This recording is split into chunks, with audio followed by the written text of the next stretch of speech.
The year was 2147, and humanity had spread across 3 colony worlds, but they were not united as one. People should be old. Wars still burned in the hearts of nations, and corporations fought each other for power and money while politicians played their games, and ordinary people suffered for it. Earth was a broken home with too many angry children fighting over scraps. Captain David Park was having a normal day at the Nevada military base when the alarm started screaming and everyone ran to their stations, not knowing that this day would change everything forever. Radar showed something massive entering the solar system, and it was not human. David watched his screen as the object grew closer, and his heart beat faster than it ever had before, because this was first contact and nobody was ready for it. Alien ship was huge and damaged with fire coming from its engines and holes in its hull, like something had been shooting at it for a very long time. Did not attack or send any messages. It just fell from the sky like a wounded bird looking for a place to die. Ship crashed in the Nevada desert, and the impact shook the ground for miles around, and David was on the first helicopter heading to the crash site. What he found there would haunt him for the rest of his life. The ship was broken open like an egg, and smoke rose from its metal body, and strange sounds came from inside that made David think of crying babies. He was right. Inside the ship were rows and rows of small containers, and in each container was a baby. Not human babies, but close enough that it made David stop breathing for a moment. They had soft blue skin and large eyes that looked almost human, and small hands that reached up toward the soldiers, who stood frozen in shock. There were thousands of them. David counted the containers, and his team reported back to him with voices that shook, because nobody knew what to do with 8,000 alien infants. Then they found the caretaker. She was tall and thin with the same blue skin as the babies, but she was dying, and everyone could see it. Her body was burned and broken, and she had crawled across the floor to reach the containers, like she was trying to protect them one last time.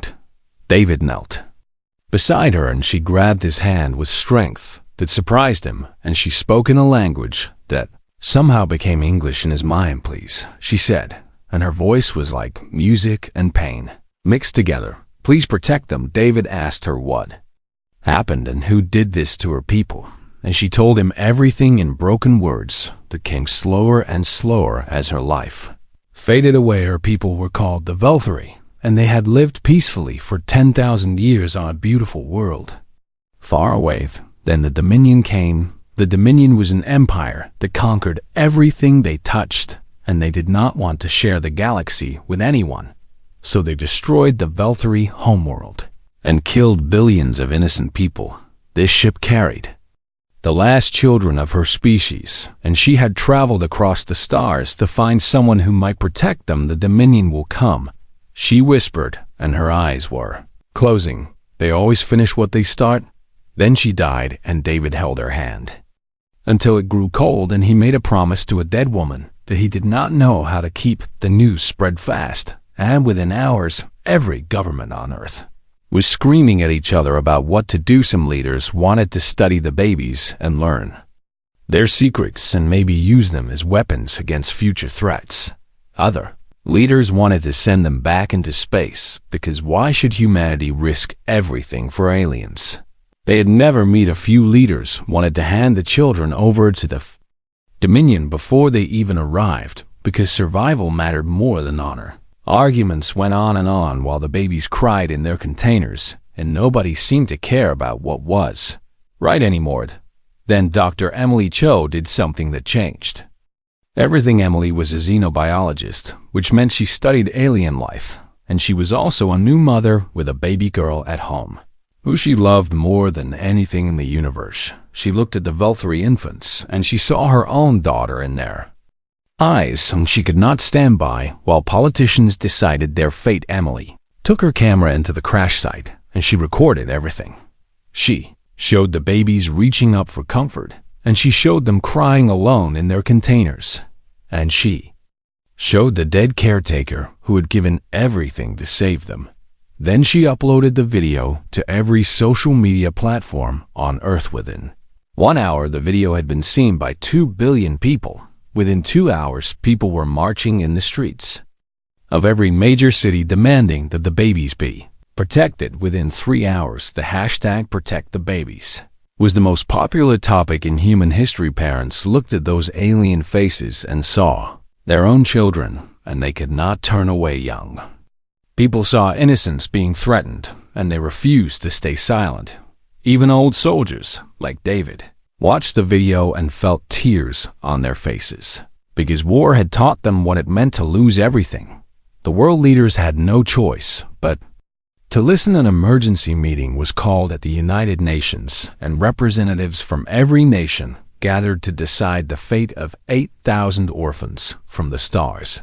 David was asked to speak, and he told them about the dying caretaker and the promise he made, and he said that humanity had a chance to be better than they had ever been before. Emily showed her data and explained that the babies needed care and attention, and that they would die without help because their biology was different from humans in ways that scientists did not yet understand. The debate lasted for 3 days and 3 nights. Some people argued that the risk was too great and that the Dominion would destroy Earth if they kept the children. Other people argued that giving up innocent babies to murderers would make humanity no better than the monsters who killed the Velthari. In the end, they voted 147 nations said yes, they would protect the children. 32 nations said no, was not worth the risk. 80 nations did not vote at all. It was not perfect, but it was enough. The children would stay. Volunteers came from everywhere to help with the babies, and doctors and nurses worked day and night to learn how to feed them and keep them healthy. Families offered their homes as shelters, and soldiers stood guard around the facilities where the infants slept. For the first time in decades, humanity worked together on something that mattered. But David knew it would not last. He had seen the fear in the caretaker's eyes when she spoke about the Dominion, and he knew that an enemy was coming that humanity was not ready to face. The babies were safe for now, but the real test was still ahead, somewhere in the darkness between stars. A message was being sent, and soon the Dominion would know where their prey had gone. David looked up at the night sky and wondered how much time they had left. The babies slept peacefully in their new home, not knowing that their arrival had started something that could not be stopped. They had given humanity a choice, and humanity had chosen to fight for them. Now they would all face the consequences together. The first chapter of a new story had begun, and nobody knew how it would end. 6 months had passed since the Velthari children arrived on Earth, and the world had learned that good intentions were not enough to solve every problem. The babies needed special food that human scientists had to create from scratch, and 3 infants died in the first week before anyone understood what they required to survive. Each death was a tragedy that broke the hearts of the caregivers and reminded everyone that they were dealing with something they did not fully understand. James Lee was a pediatric specialist from Los Angeles, and he had not slept more than 4 hours a night since he joined the Velthari care program. He worked with teams from every country, and they shared information freely because the lives of children mattered more than national pride or scientific credit. James discovered something amazing in the second month. Velthari babies were empathic, which meant they could feel the emotions of people around them and share their own feelings with others. When one baby cried, the babies nearby would start crying too, because they felt the sadness spreading like ripples in water. When one baby laughed, the joy would spread through the room, and everyone would smile without knowing why. James realized that this gift was both beautiful and dangerous, because it meant the children were connected in ways that humans could barely understand. News about the empathic abilities made some people more afraid than they already were. Senator Michael Kim from Texas became the loudest voice against keeping the Velthari children on Earth. He held rallies in every major city, and thousands of people came to hear him speak about the dangers of harboring alien refugees. Not our children, not our war, he said. And the crowd chanted the words back at him like a prayer. Michael was not an evil man, and he truly believed he was protecting humanity from a threat. They could not survive. He showed pictures of the Dominion ships that destroyed the Valtteri homeworld, and he asked if anyone wanted those ships coming to Earth. He asked if anyone was willing to sacrifice their own children for aliens. They had never met many people agreed with him, and his movement grew larger every day. But other people fought back with equal passion. Grace and Thomas Park were a married couple from Ohio who had lost their daughter to illness 2 years before the Valtteri arrived. They had spent those 2 years in grief so deep that they sometimes forgot how to smile when they heard about the volunteer program for foster families. They signed up immediately because their hearts were empty and they needed someone to love. The social workers were careful about matching families with Valtteri infants, and they watched Grace and Thomas closely during their first meeting with the baby they would call Hope. Was smaller than the other infants, and she had been sick since the crash, and nobody was sure she would survive. Grace held the tiny blue baby in her arms, and something happened that nobody could explain. Hope opened her eyes and looked at Grace, and Grace felt a warmth spreading through her chest that pushed away the cold grief she had carried for so long. It was like Hope was telling her that everything would be okay, and that love was still possible. Even after loss, Thomas watched his wife smile for the first time in 2 years, and he started crying because he had forgotten what her smile looked like. They took Hope home that day, and she became their daughter in every way that mattered. Thousands of families had similar experiences, and the bonds between humans and Valtteri children grew stronger every day. But the hatred grew stronger too. A group of terrorists who believed the Valtteri were demons attacked one of the care facilities in the middle of the night. They set fires and planted bombs, and the explosion killed 47 babies before anyone could stop them. The world watched the footage in horror as tiny bodies were pulled from the wreckage, and caregivers screamed in grief and rage. Dr. James Lee was at that facility, and he carried burned children in his arms while flames surrounded him. And he did not stop until every survivor was safe. He collapsed outside the building, and medics rushed to treat his wounds, but the wounds in his heart would never fully heal.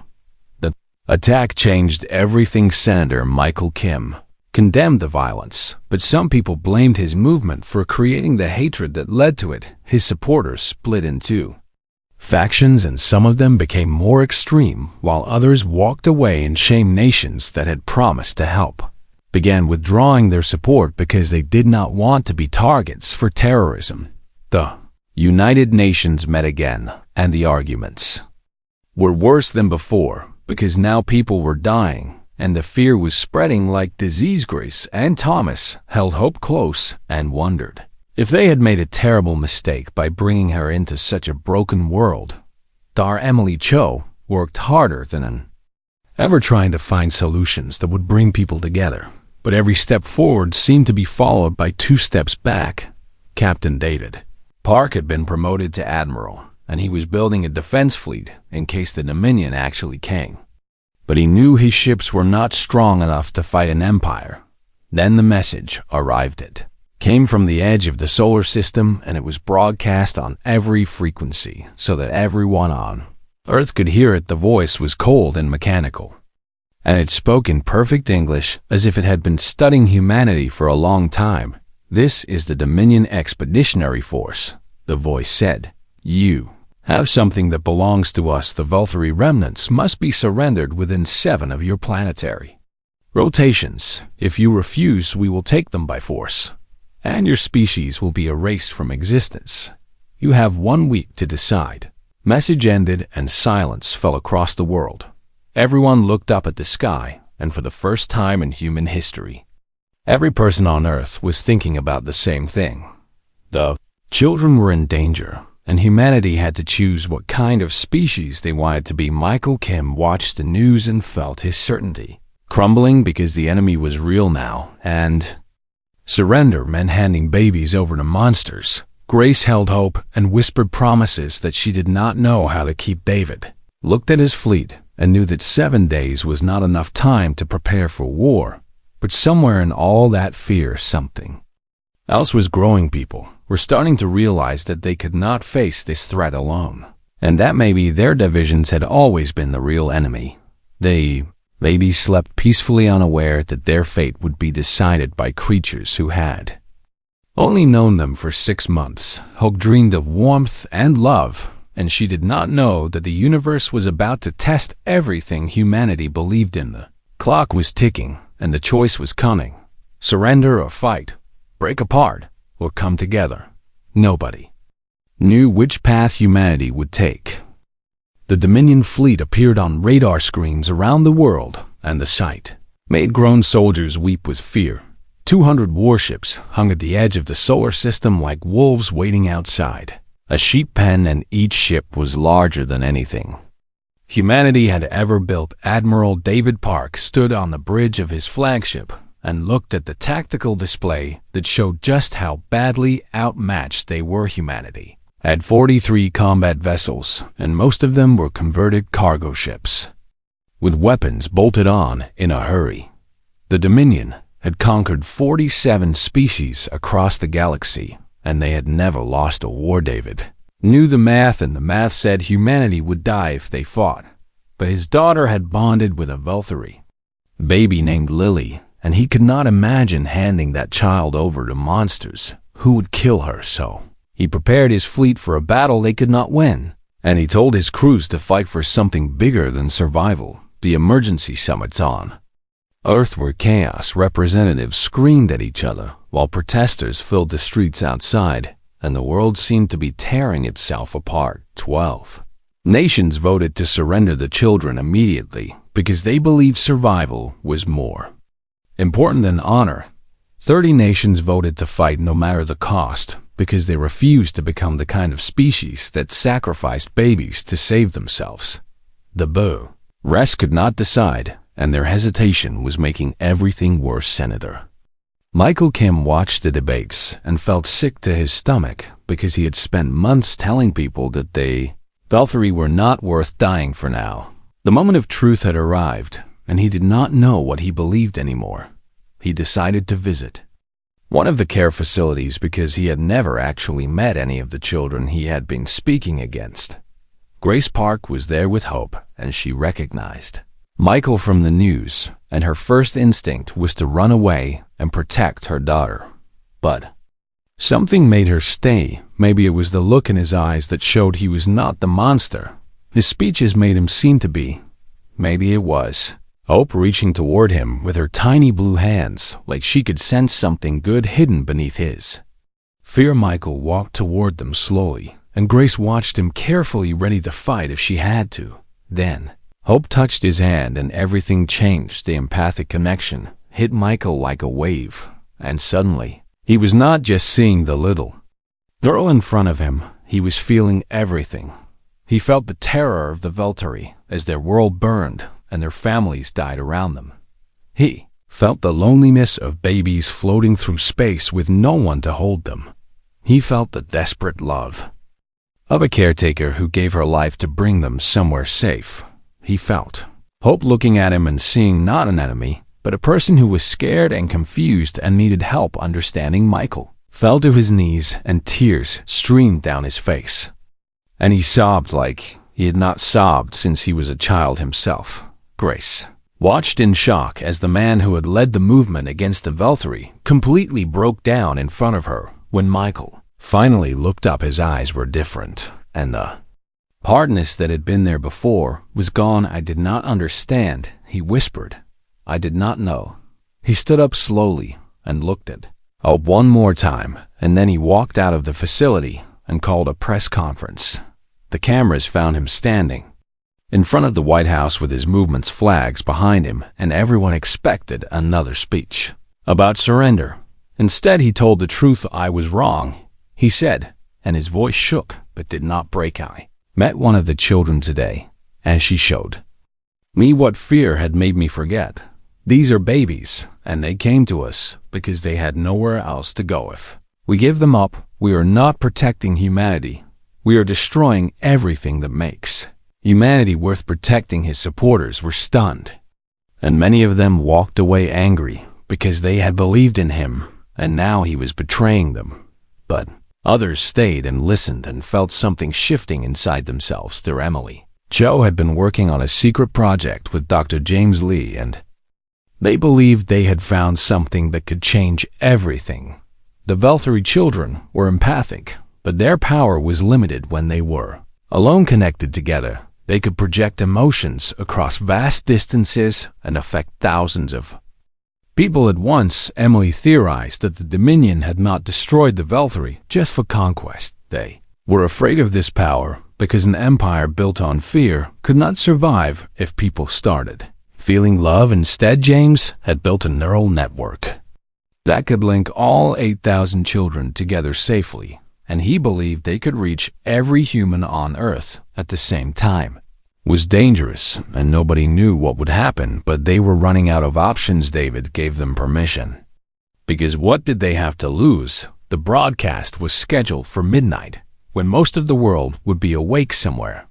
Every screen on Earth showed the same image of 8,000 Velthari toddlers sitting in a huge room holding hands and closing their eyes. Then the projection began. It did not feel like an attack or an invasion. It felt like coming home. Every human on Earth suddenly felt connected to every other human, and the barriers between them melted away like ice in sunlight. Americans felt the hearts of Russians and Chinese, felt the dreams of Africans, and everyone everywhere realized that they were all the same, not different nations or races or religions, but one family that had forgotten how much they loved each other. The children did not project their own emotions. They reflected humanity back at itself and showed people the love that had always been there, buried beneath fear and anger and pride.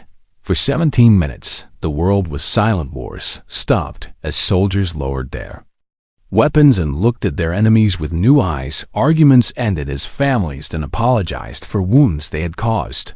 Strangers hugged in the streets and cried together without knowing why. When the projection ended, the world had changed. Not perfectly and not completely, but enough. David received a message from every military commander on Earth, and they all said the same thing. "We are with you."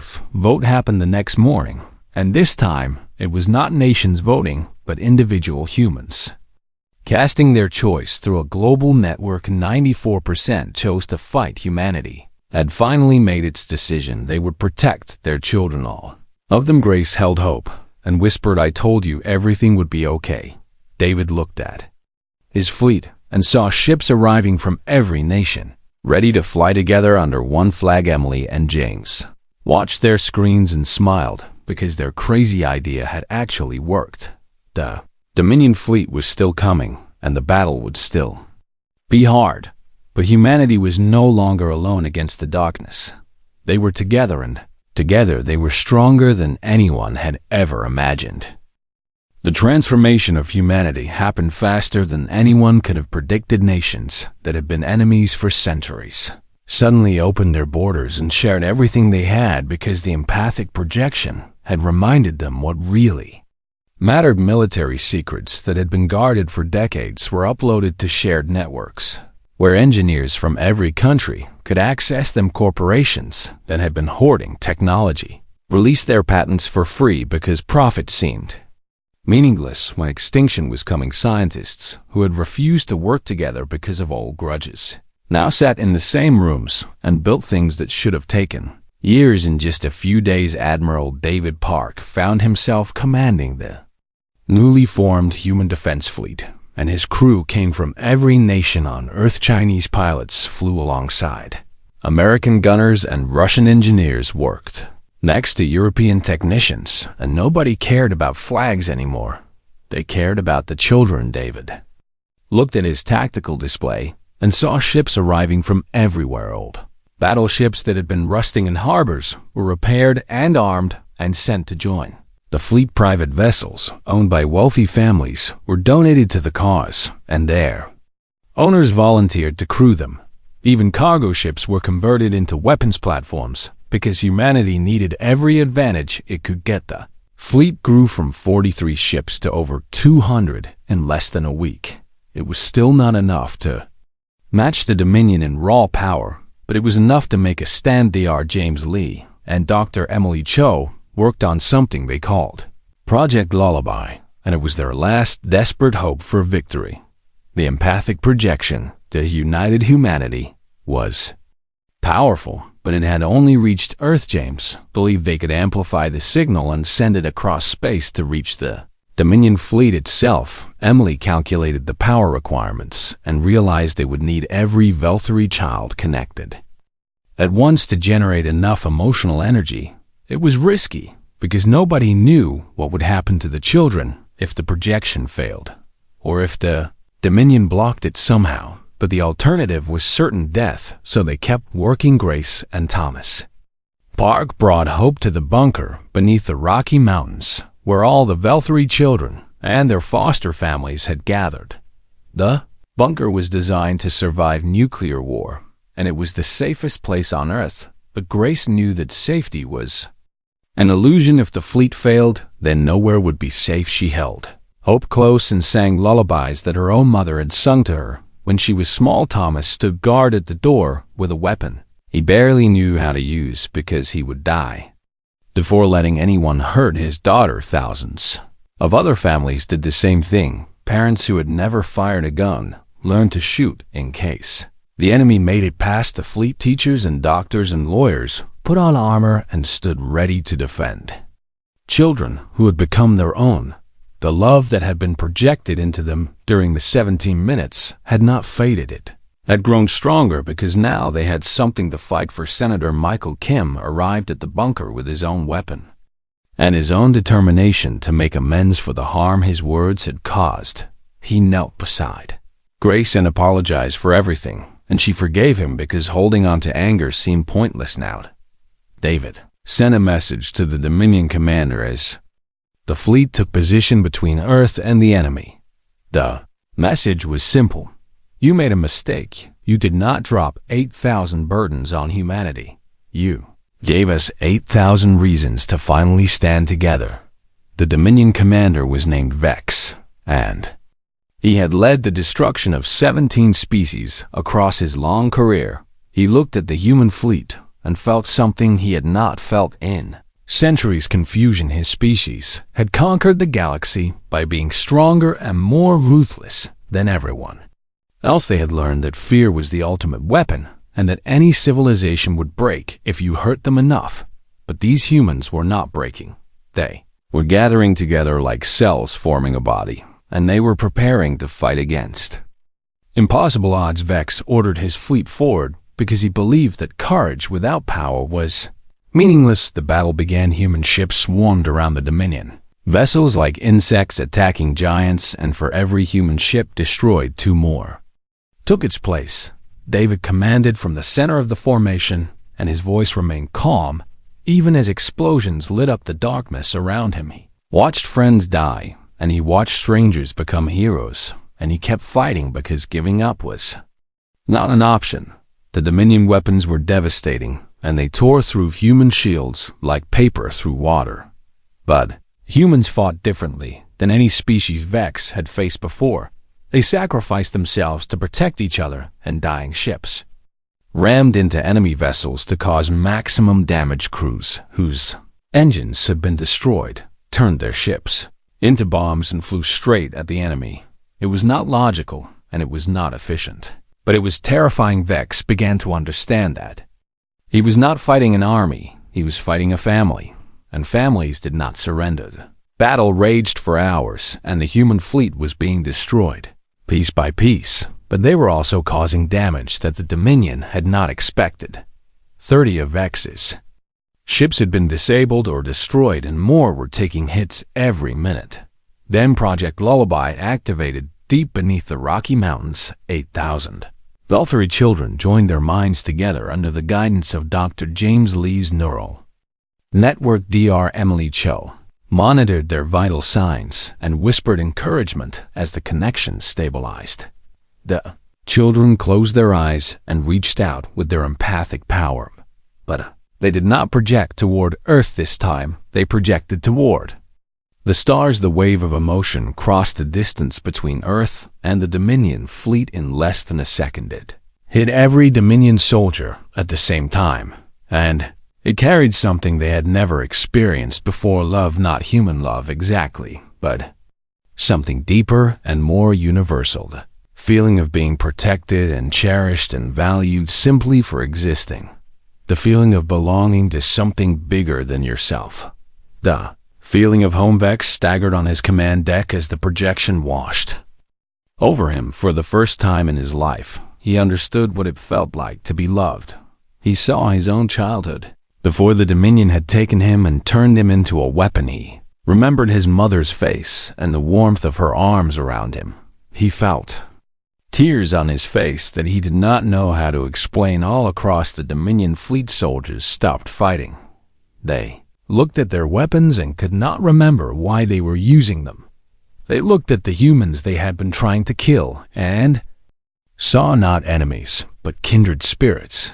The projection showed them what they could be if they chose to be something other than conquerors. It showed them peace. David watched in amazement as Dominion ships began powering down their weapons. Vex's voice came over the communication channel, and it was broken and confused. "What have you done to us?"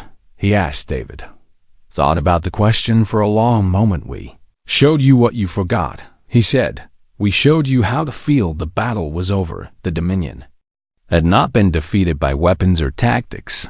They had been defeated by 8,000 babies who knew nothing about war, but everything about love, and humanity had survived because they had chosen to protect those babies instead of giving them away. David looked at Earth spinning below him and smiled. They had won, but the real victory was just beginning.